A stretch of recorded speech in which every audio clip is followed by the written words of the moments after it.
Horn honking resulted in a road rage incident. A witness tells NBC 15 News she saw a brawl break out on Western Drive Tuesday afternoon after one woman honked her horn at another woman. Mobile police say 23-year-old Charnisia Lee stabbed the victim after the two got into an argument.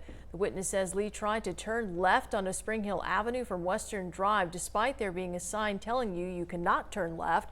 They say the victim honked at Lee, and that's when Lee and the victim both got out of their cars and started arguing. Lee then allegedly stabbed the other woman, who was brought to the hospital with non-life-threatening injuries. Lee is charged with assault second degree. She bonded out hours after being taken into custody and is due in district court March 14th.